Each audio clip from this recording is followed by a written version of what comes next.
Eh bien salut à tous et bienvenue sur Football Garden, c'est Bilal qui vous parle aujourd'hui. On se retrouve pour une toute nouvelle vidéo et aujourd'hui vous l'avez vu au titre, vous l'avez vu à la miniature, la vidéo la plus attendue de l'année peut-être, le Mercato parfait de Chelsea version Football Garden année 2025-2026. C'est parti. C'est déjà la 3e édition de ce Mercato parfait sur la chaîne. On l'avait fait en 2023 au tout début de la chaîne, seuls les vrais étaient là et s'en souviennent.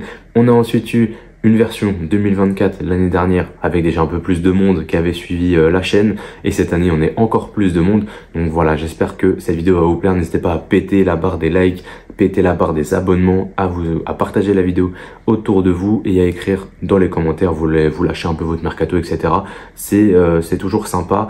On vise déjà, on est actuellement à 3600, on vise les 4000 pour juillet, on va dire. Voilà, pour juillet on a la coupe du monde des clubs qui va arriver, il y aura énormément de vidéos sur la chaîne, donc voilà, c'est le moment de vous abonner, de monter à bord du train Football Garden, et on est parti aujourd'hui pour un mercato parfait de Chelsea. Les vidéos vont un peu s'enchaîner, je pense. Là on a le mercato parfait de Chelsea qui sort d'ici, je pense, après-demain ou dans 3 jours. On sortira du coup le mercato parfait de Strasbourg, et ensuite 2-3 jours après on sortira le 2e épisode de ce mercato parfait, parce qu'il est en 2 épisodes. Le premier épisode ça concerne l'effectif actuel ainsi que les ventes, les prêts, etc. Et dans le 2e épisode on s'intéressera aux recrues et à quels joueurs on va ajouter à cet effectif là. Donc je pense que vous aurez 3 épisodes de mercato parfait en l'espace de 5 jours. Je pense que c'est à peu près le bon timing. On est actuellement le 31 mai. Logiquement, ça sortira le 31 mai parce que je la tourne le matin. Je vais monter direct après. On a la finale avec des champions ce soir. Voilà. Le 2, je pense à peu près le 2 juin, on sort le Mercato Strasbourg. Et le 4 juin, on sortira le 2e épisode du Mercato parfait Chelsea. Ce qui nous laissera environ une dizaine de jours pour parler de la Coupe du Monde des clubs et de joueurs qui vont changer de club, qui ont changé de club déjà pour certains. Et voilà, on en reparlera dans une petite série. J'ai déjà trouvé un petit blaze, ça peut être sympa. Donc voilà, on en reparlera juste avant la Coupe du Monde des clubs qui du coup commence de souvenir le 15. J'espère en tout cas que ça commence pas le 10, sinon ça me laisse un peu moins de temps. Mais dans tous les cas, voilà. Aujourd'hui, on parle mercato parfait de Chelsea.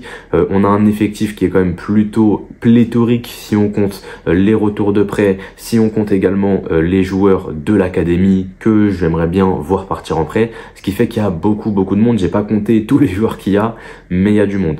Il y a du monde et on va faire simplement ligne par ligne. Tout d'abord les gardiens, puis les défenseurs, puis les milieux, puis les offensifs. Quand je dis les offensifs, j'inclus du coup milieu offensif, ailier et buteur. Voilà, c'est tous les 4 postes offensifs. En tout cas, voilà, on est parti. On perd pas plus de temps. N'oubliez pas le pouce bleu et c'est parti. Déjà, on va partir du principe et du postulat que Maresca est toujours le coach de Chelsea. Et forcément, ça crée ça crée quelques problèmes, vous verrez, notamment à certains postes où je sais pas vraiment où me placer par rapport aux joueurs. Est-ce que je le garde, est-ce que je le vends, parce que voilà, il est pas trop dans le style du coach. En tout cas, voilà, on part là-dessus. Et évidemment, s'il y a des deals qui se sont faits IRL, je vais essayer de les inclure dans la vidéo. Vous avez compris de qui je parle, on en reparlera quand ce sera à son tour. On commence par les gardiens, les amis, et au niveau des gardiens de but, c'est très simple, on n'a pas besoin de faire de recrutement, simplement parce que Petrovic arrive au club. Là, il était en prêt à Strasbourg l'année dernière, un prêt énorme du côté du Racing Club. Voilà, un prêt vraiment très bon. Pour moi, il est meilleur gardien de Ligue 1, clairement, sur la saison. Ils ont préféré Donnarumma, mais ils ont préféré Chevalier, mais voilà, moi personnellement, j'aurais mis Petrovic, avec tout le respect. Très grosse saison de sa part, au pied, sur sa ligne, excellent. Voilà, quelques boulettes quand même, notamment sur la dernière journée où il offre littéralement l'égalisation à Strasbourg, au Havre. Mais voilà, quelques erreurs, mais on va pas se mentir, on est quand même sur un gardien qui est plutôt rassurant, et on va garder évidemment Jorgensen en numéro 2 en backup de Petrovic, qui va faire le café, va jouer les matchs de coupe, de FA Cup, de Carabao. Je pense que la Ligue des Champions sera pour Petrovic, mais voilà, Jorgensen aura quelques miettes en espérant qu'il arrive à tirer son épingle du jeu quand même. On continue avec les joueurs que je vais prêter maintenant. Le premier sur la liste est Mike Penders. Évidemment, on a fait une vidéo sur lui il y a quelques mois, je vous invite à aller la voir, je vous la mets en fiche là-haut pour la regarder après cette vidéo. Voilà, je fais un peu le postulat de qui est Penders, ses qualités, ses défauts, voilà, ce qu'il est prêt pour la première ligue, etc. Donc n'hésitez pas à aller la voir, c'est une de mes vidéos préférées, je pense, de la chaîne. On va l'envoyer en prêt. Slonina, je vais l'envoyer également en prêt. Il s'était blessé pendant son prêt l'année dernière en D3, je crois, anglaise. Donc voilà, il était revenu au club sur la 2e partie de saison. Là, on va le renvoyer en prêt, peut-être en Championship, pourquoi pas. De toute manière, on sait que les gardiens, voilà, ils commencent à être vraiment forts à partir de 23, 24, 25 ans. Avant ça, Ça sert à rien d'avoir des gardiens très jeunes. Donc rien n'est perdu pour Slonina, clairement. Il aura peut-être sa chance d'ici 3, 4, 5 ans, mais voilà, dans 4, 5 ans, il aura que 23, 24 ans. Et pour un gardien, c'est encore très jeune, 23, 24 ans. Donc voilà, ça va. Il faut qu'il prenne son mal en patience. Je pense qu'il aura du temps de jeu au club à l'avenir, mais vraiment dans un avenir plutôt lointain. En tout cas, ça c'est bon pour les prêts. J'avais oublié que je garde Bettinelli aussi en troisième gardien pour les homegrown players. Vous savez, voilà, il nous faut un certain quota de joueurs anglais. Le mec ne fout rien de sa saison. Juste il s'entraîne, il fait pas de match. Voilà, il est tranquillou. Il vit sa fin de carrière plutôt sympathiquement. Donc voilà, on va le garder du coup en troisième gardien. Et du coup, on a deux ventes au niveau des gardiens de but. On va commencer par Robert Sanchez, évidemment, qu'on va essayer de vendre aux alentours des 20 millions. Je pense que ça peut le faire. Il a quand même fait une saison, on l'avait vu dans mon bilan, il a quasiment 6 de notes dans mon bilan. Il fait pas une saison dégueulasse, il fait une saison correcte, et je pense que dans une équipe de milieu de tableau, il ferait énormément de bien. On le sait, cette saison, c'est aussi le gardien qui a le plus haut pourcentage d'arrêt en première ligue. Il est quasiment aux alentours des 74%, donc c'est très bien. Je pense qu'il aura des prétendants, et l'autre c'est Kepa. Évidemment, il arrive à 1 an de la fin de son contrat, il revient de Bournemouth. Il a fait une super saison avec Bournemouth. Franchement, top saison. Et voilà, j'ai mis entre 10 et 15 millions, on va dire 15 millions pour Kepa, que ce soit à Bournemouth ou ailleurs, hein, mais 15 millions, je pense que c'est honnête au niveau de Arrizabalaga. On passe en défense maintenant avec les défenseurs centraux d'abord. Et premier point, je fais revenir Vega de près de la Juve et je l'installe évidemment en défense centrale. Voilà, c'est son poste. C'est son vrai poste. Il l'a souvent dit que son vrai poste était central gauche. Donc voilà, on va l'installer en central gauche. Et on va aussi mettre évidemment Colwill qu'on va laisser dans l'équipe. Il a fait 3 mois assez exceptionnels là sur la fin de saison. Et on espère que ces 3 mois, c'est le début d'une certaine pente ascendante pour Colwill qui va monter en puissance encore. Parce qu'il a un potentiel de dingue et on le sait. Côté des centraux droits maintenant, c'est là le premier point d'interrogation. Chalobah, les amis, j'ai mis simplement à garder, sauf grosse offre. Voilà, on le sait, Chelsea va vouloir le vendre. Et bon, évidemment, c'est un joueur qui est formé au club. Donc même 5 millions d'euros, c'est du bénéf pour eux. Mais voilà, si on va dire que, à part si on reçoit une offre, on va dire à 35, 40 millions. On va dire 40 millions. Si je reçois pas une offre aux alentours des 40 millions ou plus pour Chalobah, je le garde et je l'installe comme titulaire à droite de la défense. C'est très simple. À la base, je vais vous spoiler le deuxième épisode. À la base, j'avais prévu d'acheter un central droit. Sauf que le central droit en question, c'était Huysen, parce que Huysen cochait toutes les cases, il était jeune, il est ambidextre, il a énormément de talent. Vous l'avez vu dans ma vidéo, normalement, pour ceux qui l'ont vu, de mes joueurs à suivre du moment, il y a quelques mois maintenant qui est sorti. J'avais parlé du coup de Huysen dans cette vidéo, et il y avait vraiment que des qualités. Vraiment très fort, polyvalence, jeu au pied, jeu sans ballon, duel aérien, il est fort dans tout, Donc c'est pour ça que je voulais le recruter, surtout à moins de 60 millions, c'était vraiment une affaire, clairement. Mais vu que Huysen n'est plus disponible, je préfère garder Chalobah que mettre des sommes indécentes sur un central qui n'est pas beaucoup plus expérimenté que Chalobah, meilleur que lui, oui, mais plus expérimenté, non, et on a besoin d'expérience aussi pour jouer cette Champions League. Donc voilà, je garde Chalobah, sauf si je reçois une offre à 40 millions ou plus, auquel cas j'irai, je pense, sur un autre central, mais pour le moment, c'est pas prévu. Sur le banc du central droit, on garde Wesley Fofana, et oui les amis, moi personnellement, je garde Fofana. Pour moi, Fofana, qui peut jouer, est titulaire, mais je le laisse en remplaçant de Chalobah pour quand il sera blessé, évidemment. Et quand il sera blessé, on a besoin d'un troisième central, forcément, et c'est Ozil qui sera là pour moi, et qui sera du coup le troisième central droit. Donc c'est très simple. Quand il peut jouer, Fofana est numéro 1. Quand il peut pas jouer, Chalobah est numéro 1, Ozil est numéro 2. Voilà, tout simplement, ça va être ça va être la hiérarchie pour moi au niveau des centraux droits, au niveau de Chelsea. On continue avec les prêts, j'en ai mis 3 je crois, oui j'en ai mis 3. On commence avec Gilchrist qui a fait un bon prêt du côté de Sheffield, malheureusement ils ne sont pas montés en première ligue, donc voilà, pourquoi pas leur reprêter là-bas une deuxième saison, mais dans tous les cas il faut qu'il aille en Championship. Pour moi il a pas le niveau première ligue pour le moment, donc voilà, Gilchrist on l'envoie en prêt, tout comme Anselmino qui a eu pas tant de jeu, hein, voilà, sur la demi-saison quand il est arrivé. Je crois qu'il est arrivé blessé, après bon bah il a pas été dans les plans. En tout cas ouais, Anselmino, on va essayer de l'envoyer en prêt pour qu'il découvre un peu le championnat européen. Et voilà. Et enfin, un petit de l'académie que j'aimerais envoyer en prêt, c'est Murray Campbell, les amis centrales, qui peut aussi jouer à droite, qui peut aussi jouer à gauche. Donc c'est un défenseur qui est ultra polyvalent. Il faut vraiment qu'il aille gratter du temps de jeu en pro et qu'il aille pas s'enfermer dans l'académie. Pour moi, c'est un très bon prospect à suivre. Et du coup, on passe aux ventes. J'en ai 3, les amis. Badiachil, Disasi et Humphreys. Du coup, ouais, Badiachil, Disasi, 25 millions chacun. Je pense que c'est honnête. Et Humphreys, j'ai vu sa valeur marchande à 7. Du coup, j'ai mis vente à 7 millions. Voilà, je me suis pas cassé la tête. On va essayer de le vendre à sa valeur marchande. J'ai pas vu sa saison à Burnley, mais bon, Burnley est monté, donc je suppose qu'il a pas fait une mauvaise saison. Donc voilà, si on peut profiter de ça pour le vendre à Burnley potentiellement, mais voilà, au pire même autre part, et on stream. Voilà, on stream clairement. Et ça fait du coup un trio de vente, Badiachil, Dissassi, Humphreys. On passe sur les côtés maintenant, on va commencer à gauche. On garde Kukuria évidemment. On envoie Samuel Smith, le jeune prospect de l'académie, en prêt. Pour moi, il n'a pas encore totalement le niveau pour être dans le groupe pro de manière régulière. Et voilà, si on a besoin d'un latéral gauche et qu'il faut faire sortir Kukuria, je me vois mal faire rentrer Samuel Smith. Voilà, c'est ça. Et enfin, Chilwell, je pense qu'il ira en Arabie Saoudite ou je ne sais où. Mais voilà, je le vends pour 15 millions. Je pense que c'est honnête, encore une fois. C'est un gros joueur à la base, hein, on le sait. Un joueur qui nous a fait rêver, tous rêver, mais voilà, faut partir à un moment, faut lâcher. Et de l'autre côté, on garde Reece James, évidemment le capitaine, et ensuite le deuxième point d'interrogation, Gusto à garder, sauf grosse offre, encore une fois. Donc voilà, là pour Gusto, quand je parle grosse offre, c'est une offre aux alentours des 55, 60 millions, peut-être 50, entre 50 et 60. Pour moi, si tu reçois une offre à 60 millions pour Malo Gusto, bon bah faut le laisser partir. Voilà, faut le laisser partir, il rentre pas dans le système de Maresca, on l'a vu cette saison.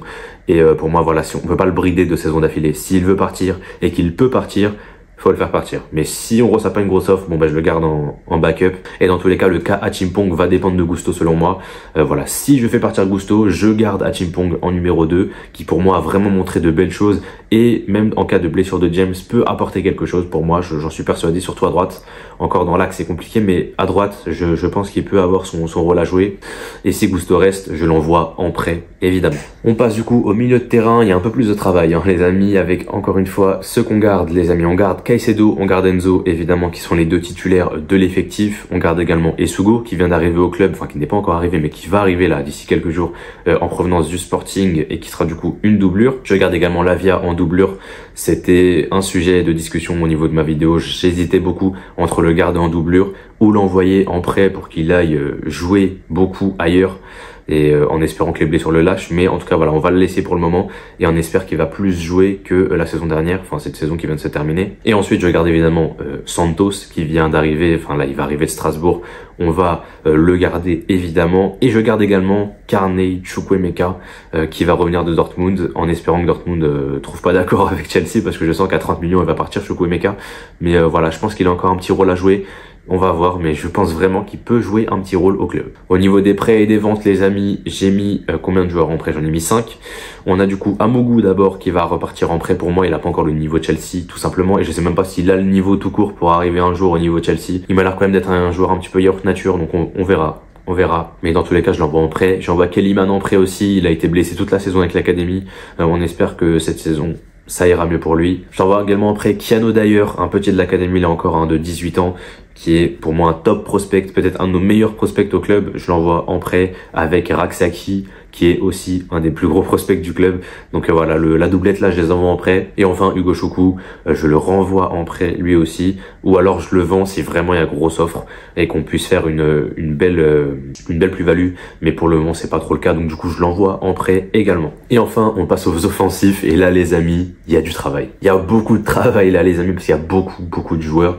On commence avec les joueurs qui vont démarrer titulaires. Tout simplement, on a du coup Palmer, Madueke et Neto qui vont du coup avoir leur billet pour le titu. Simplement, les trois m'ont montré de belles choses et je pense que les trois vont avoir leur chance l'année prochaine. Sancho, j'ai mis un point d'interrogation, on verra ça dans le deuxième épisode, si je le garde ou non, même si on le sait, IRL, la tendance est plutôt à le garder, si seulement si il accepte de baisser son salaire. Donc voilà, on va voir ce que ça va donner à ce niveau-là, mais on en reparlera d'ici le deuxième épisode, du coup d'ici 3-4 jours, vous inquiétez pas, c'est pas très long. Au niveau des joueurs qui vont arriver remplaçants, je garde Félix en doublure de Palmer, je trouve pas que ce soit utile de le vendre, on ferait pas de plus-value, plus le mec était bon sur son passage à Chelsea, donc je le garde tout simplement au club. Je garde également Tyrick George tout simplement en doublure à gauche. On verra ce qu'on fait de Sancho, mais dans tous les cas, George en troisième option, ça peut être toujours sympa. On sait jamais qu'il y a des blessures, etc. Donc c'est très important d'avoir des fois des postes triplés, surtout que George a la qualité pour moi pour montrer de belles choses, clairement. Estevao également qui arrive du Brésil, lui sera la doublure à droite de Madueke. Et enfin, on arrive devant, et là les amis, on le sait, on l'a vu, le Uruguay est tombé il y a quoi, hier ou avant-hier, Liam Delap qui va signer à Chelsea, et forcément Delap pour moi sera remplaçant dans mon Mercato parfait. C'est un joueur très intéressant, on l'a vu l'année dernière avec Ipswich, il a mis 12 buts dans une équipe de merde, donc voilà, il est capable de marquer, en plus il connaît la première ligue, ça peut être un joueur intéressant, mais pas du tout en tant que titulaire. Il faut qu'un autre neuf arrive devant lui, tout simplement. On passe au niveau des ventes et des prêts. On va commencer par les prêts. On va commencer par Gouillou, que j'envoie en prêt malheureusement, voilà, mais avec l'arrivée de Delap, plus potentiellement d'un autre neuf, je pense pas qu'il ait sa place, donc on va l'envoyer en prêt pour qu'il ait un max de temps de jeu ailleurs. Kendry Paez également que j'envoie en prêt, Meka que j'envoie en prêt également, ainsi que Ampa, deux jeunes de l'académie, deux gros prospects là encore qu'on a pu voir dans l'équipe pro. Meka à plusieurs reprises et Ampa on a pu le voir une fois en conférence. Au niveau des ventes maintenant, je vends Brocha pour 15 millions d'euros, je vends Sterling pour 10 millions et même moins s'il faut, hein, mais il faut absolument qu'il parte, il a le plus gros salaire du club. Datro Fofana, un gros flop au final, mais voilà, j'espère le vendre entre 5 et 10 millions, on va dire 10 millions, mais voilà, si on peut le vendre pour moi, on le vendra pour moi dans tous les cas, mais voilà, on va mettre 10 millions. Et enfin, il y a les deux grosses ventes de la vidéo, les amis. C'est Christopher Nkunku, évidemment, ainsi que Nicolas Jackson. Je vends les deux pour 60 millions d'euros chacun. Donc voilà, ça nous fait 120 millions sur les deux. C'est les deux plus grosses ventes de cette vidéo. Nicolas Jackson et Christopher Nkunku, je ne compte pas sur eux dans l'effectif. Au final, donc, on arrive avec un joueur en fin de contrat, c'est Bergstrom. Je crois pas que j'en ai parlé d'ailleurs dans la vidéo, mais oui, il arrive en fin de contrat. 16 prêts. C'est beaucoup, 16 prêts, ainsi que 12 ventes à environ 282 millions d'euros. Donc voilà, 282 millions d'euros de ventes, ça nous laisse environ 300 millions d'euros sur le Mercato pour recruter. Voilà, tout simplement, pour recruter. Et du coup, on a l'effectif qui va s'afficher. Vous avez vu dans les buts, Petrovic, Jorgensen. Dans la défense centrale, Colwill Vega à gauche, Chalobah, Fofana, Tozin à droite. Mais comme je vous l'ai dit, quand Fofana est fit, Fofana est en 1. Quand Fofana n'est pas fit, c'est Chalobah en 1, Tozin en 2, tout simplement. À droite, on a James et juste en dessous, vous voyez Gusto / Achimpong, point d'interrogation, évidemment. Ça va être la question de cette vidéo. Est-ce qu'on vend Gusto ou pas? En fait, ça va dépendre de l'offre, tout simplement. Mais Achimpong reste prêt à être numéro 2 au cas où. À gauche, on a Kukureya, c'est qu'un point d'interrogation en dessous. Vous avez compris, c'est du coup une recrue potentielle à aller chercher. Au milieu de terrain, Caicedo, Estugo, Lavia, Enzo, Santos, Carnet. Les postes sont triplés, les postes sont blindés et c'est très très bien pour la Ligue des Champions. Devant, on a du coup à gauche Neto, Georges avec un point d'interrogation, évidemment, ça va dépendre de Sancho. À droite, Madueke, Estevao. Dans l'axe, Palmer, Félix, ça ne bouge pas. Et enfin devant, point d'interrogation de l'app. Et forcément, du coup, le point d'interrogation, on verra ça d'ici le prochain épisode. Et du coup, forcément, on se rend compte que au niveau des recrues, il n'y a pas tant que ça à faire. On a 300 millions sur le Mercato à dépenser, mais on a besoin que de 2-3 joueurs, un latéral gauche, un buteur et un ailier gauche. Seulement 3 recrues pour 300 millions environ sur le Mercato. Vous inquiétez pas, on sera largement dans le vert. Voilà, tout simplement. En tout cas, voilà, on arrive au bout de ce premier épisode du Mercato parfait de Chelsea, version 25-26. J'espère qu'il vous aura plu. N'hésitez pas à vous abonner à la chaîne, encore une fois, comme je l'ai dit au début de la vidéo. Partagez la vidéo à vos potes, likez, abonnez, commentez. Voilà, vous faites la totale, vous connaissez. Maintenant, vous connaissez la famille. Objectif de cette vidéo, qu'elle fasse un max de vues. Voilà, qu'elle fasse un max de vues. J'ai pas le nombre de vues exact. Je crois que le record de la chaîne, c'est le Mercato parfait de l'année dernière à 4400 vues. Donc voilà, si elle arrive à faire à minima 4500, ce serait excellentissime. Voilà, ce serait excellentissime. En tout cas, on verra ça. On se retrouve après-demain pour le Mercato Strasbourg et dans 4-5 jours pour le deuxième épisode du Mercato Chelsea. C'est bientôt la Coupe du Monde des clubs. Vous inquiétez pas, sur la chaîne, il y aura énormément de vidéos. Donc montez, abonnez-vous et montez dans le navire. Moi, je vous laisse là-dessus. C'était Bilal. Portez-vous bien. Et la paix sur vous.